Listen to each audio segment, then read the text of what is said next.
आजादी के बाद से तीर्थनगरी पुष्कर की सबसे बड़ी आवश्यकता पर मंगलवार को पालिका के सभी पार्षदों ने सर्वसम्मति से मुहर लगा दी। साधारण सभा ने खेल मैदान सहित अन्य 6 प्रस्तावों को कुछ ही देर में सर्वसम्मति से पास कर दिया, जबकि डिस्कॉम को जमीन आवंटन का प्रस्ताव न्यायालय में विचाराधीन होने के कारण फिलहाल टाल दिया गया।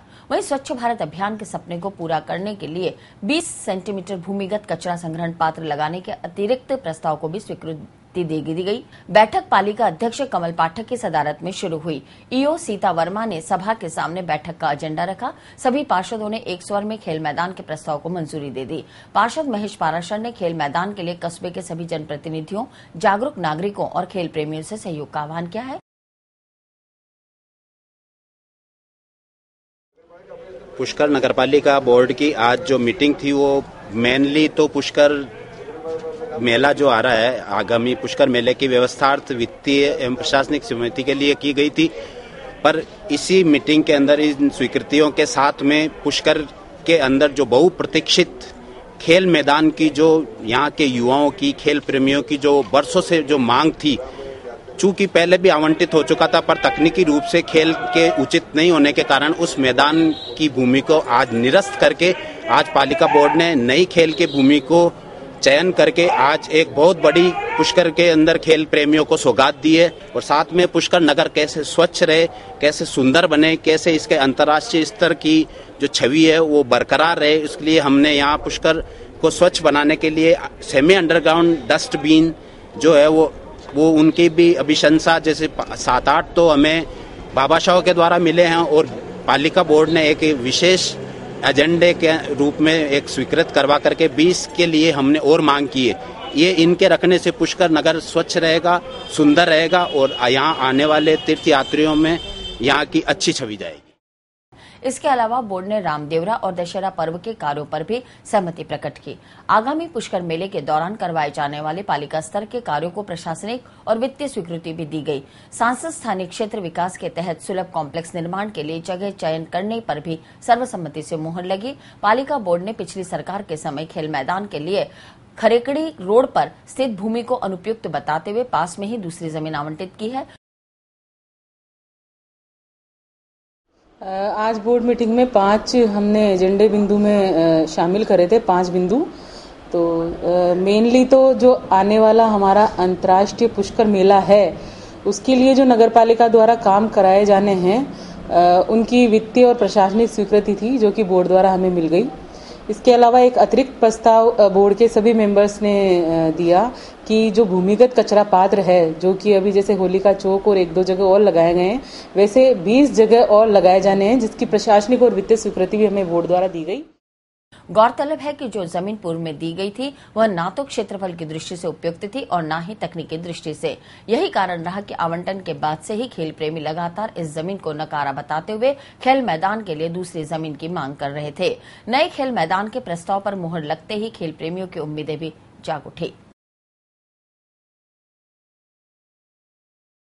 हम यही सोचते हैं कि इस बार अगर हो सकता है तो अगले साल तक हमारा नया क्रिकेट ग्राउंड जो कि पुष्कर में पहली बार बनने जा रहा है वो सपना साकार हो सकता है। पिछली बार जो मैदान आवंटित किया गया था वो खेल की दृष्टि से संपूर्ण नहीं था, उसमें मतलब क्रिकेट ग्राउंड के हिसाब से वो सफिशिएंट नहीं था। तो इस बार उसको कैंसिल करके इस नई मीटिंग में नगरपालिका ने जो आवंटित किया है मैदान वो पूर्ण रूप से सुसज्जित है क्रिकेट साधनों से। तो हम यही चाहते हैं कि जल्दी से जल्दी हमारा क्रिकेट ग्राउंड बने और बहुत से लड़कों की यही आशा है। पुष्कर में इन दिनों विद्युत विभाग के कर्मचारियों की लापरवाही का खामियाजा आमजन को भुगतना पड़ रहा है। एक और जहां महंगाई की मार झेल रहे उपभोक्ताओं को मोटी राशि के विद्युत बिल अंतिम तिथि से एन वक्त से पहले मिल रहे हैं, वहीं बिल जमा कराने वाले कर्मचारी 2-2 घंटे तक कार्यालय छोड़कर नदारद रहते हैं। मंगलवार को ऐसा ही नजारा कस्बे के होली के चौक स्थित कार्यालय पर देखने को मिला, जहां बिल जमा कराने के लिए उपभोक्ता करीब 2 घंटे तक लाइन में लगकर अपनी बारी और कर्मचारी का इंतजार करते रहे, लेकिन ना तो डिस्कॉम का कोई कर्मचारी कार्यालय पर पहुंचा और न ही बिगड़ी व्यवस्था पर किसी जिम्मेदार अधिकारी से फोन पर संपर्क हो पाया। इस पर परेशान उपभोक्ताओं ने कार्यालय के शटर बंद कर दिए और नारेबाजी कर अपना विरोध दर्ज कराया।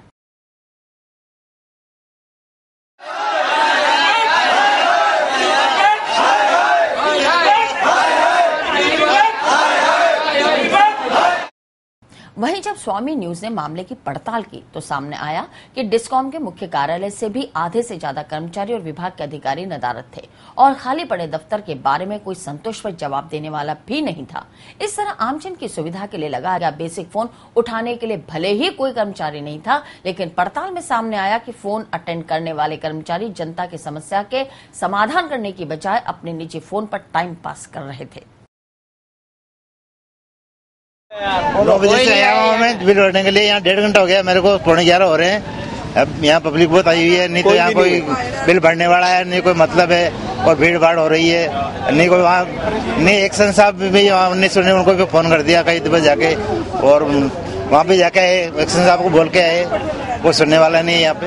2 घंटे हो गए भाई साहब हमको, यही भी बिल भरने जमा कराने, लेकिन कोई आदमी नहीं है वहाँ, लोग लगे हुए हैं, कर्मचारी नहीं है। अधिकारी को फोन किया क्या? हाँ 2 बार फोन किया, उठाए नहीं रहे फोन। पावरों से जाके आए वहाँ, उठाए नहीं रहे फोन। हमारा 8 बजे से बिल में खड़े हैं, 60,000 का बिल है आचार्य धर्मशाला से, और कोई सुनने वाला नहीं है। लास्ट तारीख आज की। आपको बिल कब दिया? परसों दिया हमारे को, परसों दिया। आज लास्ट तारीख है। ये हजारों आदमी खड़े हैं बेचारे, सभी परेशान हो रहे हैं हम लोग। 8 बजे का आयोडा बिल भरबा, कोई कोने हटे तो अधिकारी ने काय कियो आवे कौन देत काय केवा काय परेशान हो गया, मतलब परेशान हो। Yes, normally the office is open at 10 o'clock, so I came at 10, and now it's 11:15, and still nobody's coming. I came from my village just to pay the bill, and now I have to go back. I think I will go to another village to pay the bill. So I'm very disappointed because there is no service, and at least somebody else, if the person in charge is sick, at least some replacement should be done, and there is no facility, and we have to wait, and all these people have to wait, so it's really a loss of time.